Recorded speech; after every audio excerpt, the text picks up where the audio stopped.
All right, welcome back to the myfreevectorart.com pen tool crash course. This is part 2, where we'll be doing a quick exercise on manipulating existing shapes. In this case, we'll be messing around with letters and making them look real funky, changing their appearance, stuff like that. Now, this particular exercise I learned from a teacher in high school when I took it wasn't an illustration specific class. I think it was a graphic design class, but the very first thing we started off with was Illustrator, and our teacher had us start off with this exact exercise. At the time, I already had tons of experience doing this kind of stuff and working with the pen tool. So the whole class itself was really, really easy, kind of slow for me, I guess you can say. But at the same time, I felt this particular exercise was really good at getting people familiar with using the pen tool and some of the other features of Illustrator as well. So let's begin. I'm going to go ahead and start a new document. Okay, and we'll go with letter size, but I think we're going to go with horizontal or landscape orientation for this. And usually when I'm working with graphics that are going to be on the web or mostly be viewed from a monitor or a TV or something, I'll stick with RGB. Otherwise, if you're working with graphics that are going to be printed, like in a brochure or in an ad in a magazine, you're probably going to want to go with CMYK. So for this lesson, we're just going to go with RGB. So go ahead and hit OK. And we got our landscape document. Now, to get our letters, we're just going to go ahead and grab the type tool and just click anywhere to begin typing. And I'm just going to go with my name, John, John. So John. I'm going to grab the black arrow tool, hold shift on the keyboard, and then grab one of the corners and then just drag it out just like this. So we make it nice and big. While still holding shift, I'm going to grab this point and bring it up so everything just stays in proportion. Okay. And I think I'm going to go with a nice big fat bold font. So we'll just go with Arial Black. Oh, I might need to shrink this down a bit. So grab this end while holding shift, bring it down, we'll just center it, but put it up here a little bit. Okay. Now, right now, these letters aren't paths. It's still part of a text element. So in order to convert them to paths, we can either go to the type menu and hit create outlines, or you can see that you can hold shift command and then press O and you'll get the outlines. That's what I usually do. I'm real big on keyboard shortcuts, but for this particular lesson, we'll just go ahead and do it from the type menu. So click create outlines, and now all your letters are paths, but they're in a group. So why don't we just go ahead and ungroup those so we can move them individually. So I hit Shift Command G to ungroup. And I believe you can do that from here. Yeah, Shift Command G is how you would ungroup it. Or you can group them again so you can kind of move them around. Okay, undo. Go to ungroup. Okay, so now we can move them around individually, whatnot. Okay, undo. Now what I'm going to do is I'm going to kind of move them closer to each other, so there's not so much space in between them. Just kind of get a little intimate here. Okay. Good. Now what I'm going to do is give it a nice green color. Like so.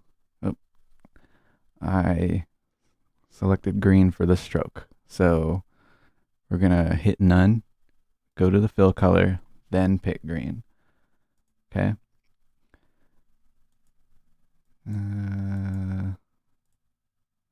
Okay. And then I am going to adjust the layer so that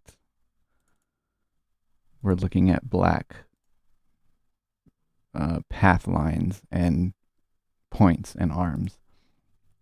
Okay, see, now they're black, all the points and stuff like that. So now, to get this lesson started or this exercise started, basically what my old high school teacher said was, we're going to make your name look like it's dripping like goo, like it's melting or something like that. So we're just going to go ahead and zoom in on the first letter, the letter J. And, you know, as we click on it, we can see all the different points that this J is comprised of. And if we select the white arrow tool and we select a point, you can see the arms that are affecting or that are creating the shape, basically. You know, just like we learned in the previous lesson, you know, you can manipulate these points, whatnot, change their shape, make the arms go all funky ways, but we want to make it look like it's melting. So here's how I would get started with that. So I'm going to select the white arrow tool, then select the pen tool. So I have the white arrow tool ready to go when I need it, you know, by holding the command key. I'm going to hit caps lock, so I got the crosshairs. And I'm going to go ahead and place a point right about here, and then place another point right about here. Okay. Then I'm going to hold Alt or Option on the keyboard so I get the upside down V arrow. And then I'm going to grab the center of the point so I can get some arms going here. All right. So I'm going to stretch it right about here. Since I want this line to be straight again, what I'll do is I'll get the upside down V arrow tool and just kind of drag it all the way back to the center. And it'll kind of click on the point so you can get rid of it, okay? Now, so you can see we kind of got a nice bulge or a drip kind of going already. But, you know, we can kind of pull this out with the white arrow tool just to get more of the shape defined. Now, if I go ahead and place a point right here, it'll kind of readjust that arm to accommodate for the new point. All right. So this arm was, I just mostly use this arm for like a guide point. Okay. Now I'm totally going to make this arm go a different way. I'm going to make it go straight down, but instead of grabbing it just like that, I'm just going to go ahead and create a fresh set of arms. So I'm going to hold Option or Alt and grab some fresh arms, but I'm going to, while I'm holding Alt or Option, I'm going to also hold down Shift. So I got a straight line that I can work with. And since this back arm, oops, that's what happens when you try to click on an arm and it doesn't work. So since this is going straight up anyways, I'm not going to worry about it. Okay, it's making a straight line, so we really don't need to worry about it. So Now, I'm going to go ahead and pull this one down. Click here. And adjust the position of this point. And then I'm going to kind of re-drag out the arms. Kind of, make some adjustments here. And now we got a nice drip going on. Okay. Kind of put some points here and there. Drag it down.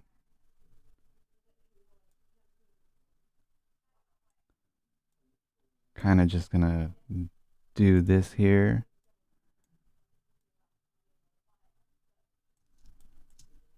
Get some nice straight lines going by stretching out the arms all the way down. And then with this guy, I'm gonna pull him all the way down here by the point, and then I'm gonna stretch out those arms. Just like that. Okay, and now this J is starting to look pretty drippy. Let me kind of make one looking like it's kind of rolling off the tip here.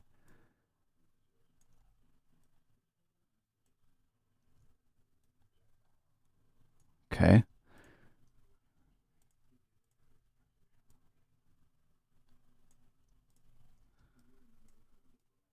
All right.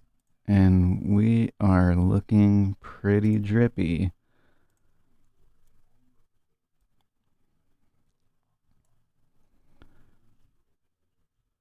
Okay, why don't we just add a couple points here? And it's okay to add and delete points as you go.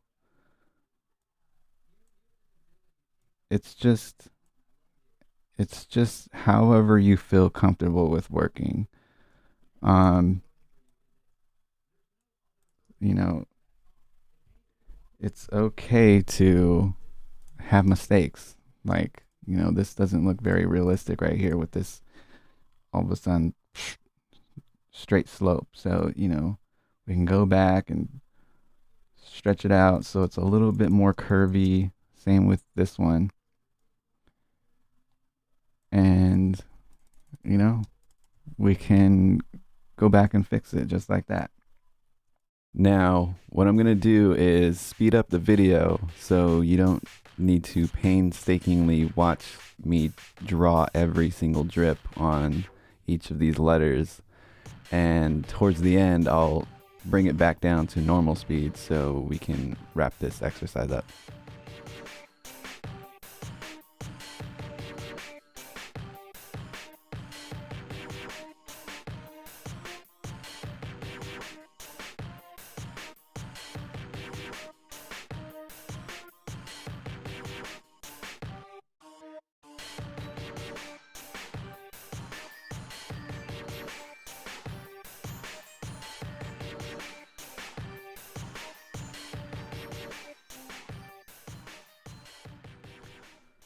Okay, guys, I'm back. I'm just kind of finishing up here. And as you can see, I'm kind of rounding off these edges of the letters here by creating a point here, deleting the edge point, and kind of just rounding off the edge here. Okay. All right, now it looks pretty neat. All right, now we can add some effects to it. Let's try selecting all of them. Let's see, go to the Pathfinder.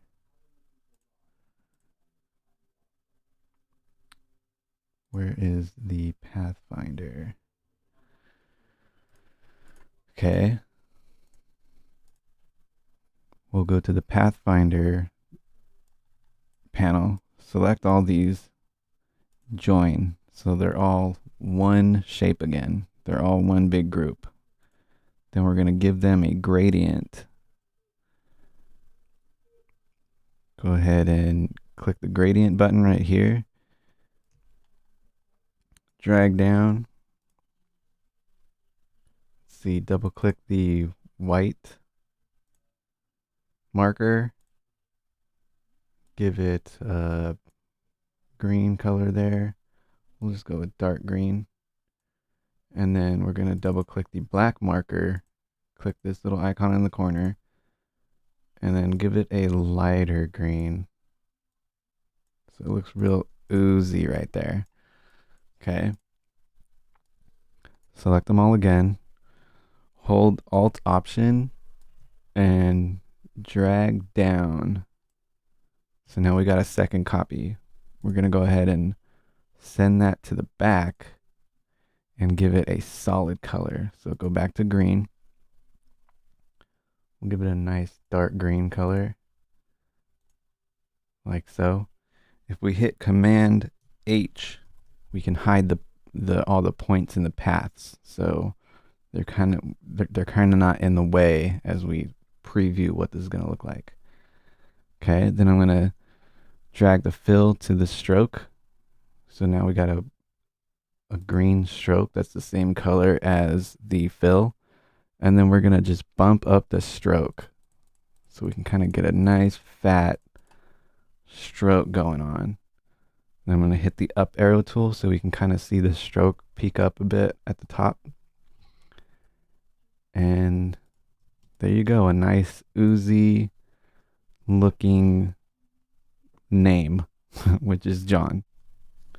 So that is part 2 of the Pentolt crash course. I hope you enjoyed this part of the video series. If you did, please like it. And if you want to see some more videos from myfreevectorart.com, please subscribe. And for the next video, we're going to go ahead and follow along as I go ahead and actually draw something that I'll actually use on the website. So see you in the next video.